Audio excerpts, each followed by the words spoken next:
Good morning, dolls, and welcome to Little Gretchen's workshop. Now, I'm still working on popping Miss Betty's new bedroom, and in a couple previous videos, I built a bed from a kit, enhanced it, and dressed it for the newlywed couple that got married on Christmas Eve. Now, as I mentioned in a previous video, I am ashamed that I'm this late getting their room together, but I couldn't consider their room completed, and nor would I recommend putting a newlywed couple in a bedroom without curtains. So this is what we're going to complete today. And just so we're clear, I hem my curtains with tacky glue. I don't do any sewing.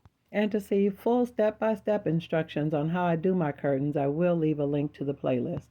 So I'm not going to go into a deep detail about how I put these together, but this is the panel, and I did hem it all the way around the edges to keep it from fraying. Now, this is my water and glue solution, and it's water and tacky glue mixed together. Now, you can make it a thinner consistency. I did make mine pretty milky, but if it's thinner, the curtains won't be so hard. My curtains are going to be pretty rigid because I have a higher concentration of the glue. And I really love that it kind of makes the silk kind of have a patina to it, to me, that makes them look a little bit old and vintage, and I really like that. But you want to make sure you totally saturate the piece of fabric that you're working with. Now, the way I do it is when I lay it on top of my board. Now, the board that I'm using is a piece of cardboard, and it's wrapped in packing tape. And that was a tip from one of my dolls to prevent my fabric from sticking to the surface of the cardboard after the curtain panel has dried. And the way I do it is I use straight pins or dress pins or sewing pins to gently create tucks and pleats. Now, I don't like perfect pleats. I don't try to line it up and make them perfectly straight because I don't remember curtains being perfectly straight like that when I was a child. They kind of hung naturally. Now, the fullness of your curtain is going to have to do with how full or wide the panel you use. I wanted my panels to be pretty thin because I didn't want them to cover up a lot of my window or extend too far past the window frame. Now, after the panel was pretty well anchored at the top, I worked on arranging and stretching it into the shape that I wanted.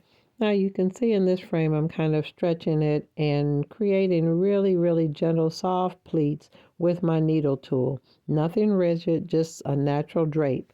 Now in this neck frame you can see I added a pin to kind of lock down where I wanted to bend it to kind of pull the curtain back and create the look of a tie back. And now that I secured the area where I want to create the tie back, I stretched it to pull it down where I want it to hang toward the floor. So now to create the look of some weight at the top of the window, I kind of held a piece back while I pinched in that side part to make it look like it's secured with a tie back. And when it dries, that'll all stay and hold its shape, and I can put whatever tie back there or give the illusion of a tie back.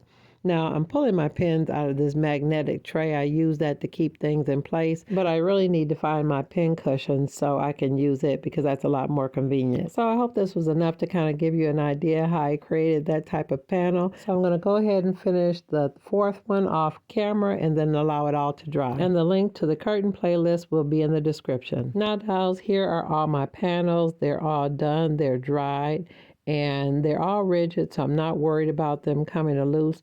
Now, this is a lovely wide piece of lace that I'm going to use behind the drapes to be a sheer veil of covering on top of the window shades that are already installed in the room. So I want to be clear, dolls, I don't use any curtain rods or anything. Now, there are instances where I use a cornice and things like that, or use things to mount the curtains on when I'm going for a particular look. But I'm not doing any of that in this case. I'm going to create this curtain look and I'm going to glue it directly to the window frame. So in this part of the video, I'm just kind of lining things up so I'll know where I want to add my glue. And I'm trying to determine how to line it up to frame the part of the lace ribbon that I really want to highlight. So here I am adding a little bit of my tacky glue right on top of the curtain, and I'm adding it to the part where a curtain rod would normally go.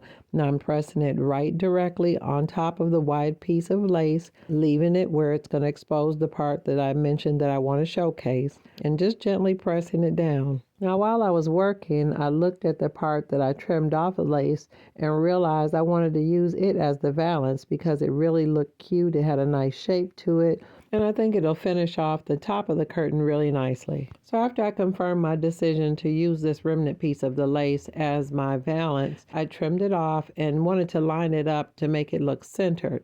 And no, dolls, I didn't measure anything. This project is completely eyeballed.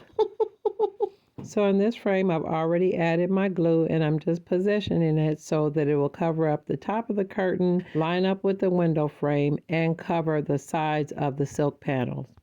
And I tried to position it in a way where it looked a little bit rounded so it wouldn't look like a straight cut, to give the impression that the curtain rod or mounting is somewhere under the lace and the draping.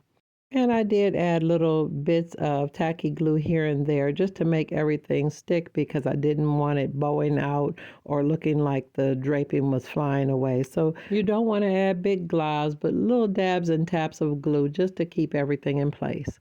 So now that both of the drape panels have been added to the sheer lace, I'm sizing up a couple embroidered flowers to put them in place where I pinch the drape panels to give the impression that those are the tiebacks. And here you can see I'm adding an ample amount of the tacky glue because I want to shape it around the pinch part, and I'm going to kind of contour it around that piece to create an illusion that somehow it's latched or secured behind the flower.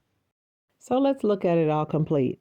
And dolls, I'm so happy and excited about the way this turned out, and I'm really relieved to finally have this portion of Pop and Miss Betty's room all together. So let's go ahead and install it into the bedroom so you dolls can see the final result.